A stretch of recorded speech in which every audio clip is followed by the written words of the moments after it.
Vi er i Odense på Torshave, som er en gammel militærgrund, hvor vi er ved at lave en byggemodning. Lige nu står vi foran et rockflow-bassin, som er lavet til forsinkelse af regnvand på byggemodningen her.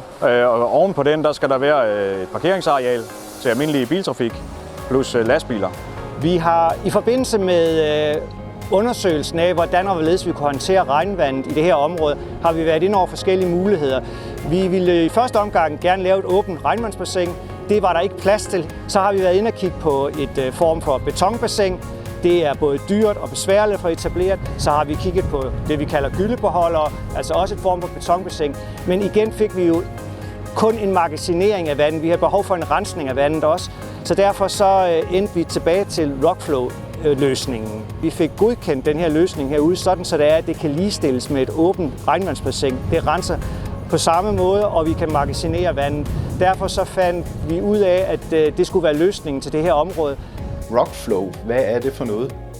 Når jeg tænker rockwool, så tænker jeg noget blødt noget, men det var sådan en form for terrænbats.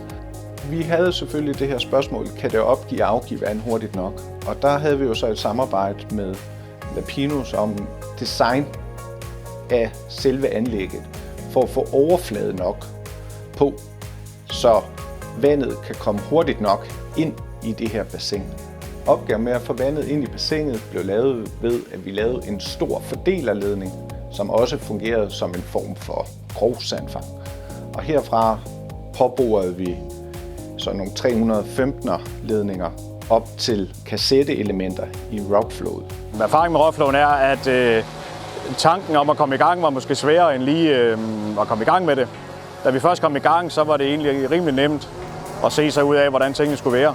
Fremtidsmulighederne i rockflow-elementerne kan jeg se som værende, at man kan komme ind de steder, hvor det er, at der ikke er ret meget plads. Der bliver bygget tæt nu, og ofte så er der ikke plads til vores store regnvandsbassiner, og derfor så er det en mulighed, at man kan bruge rockflow-elementerne for at indpasse sig i de her meget tæt bebyggede boligområder.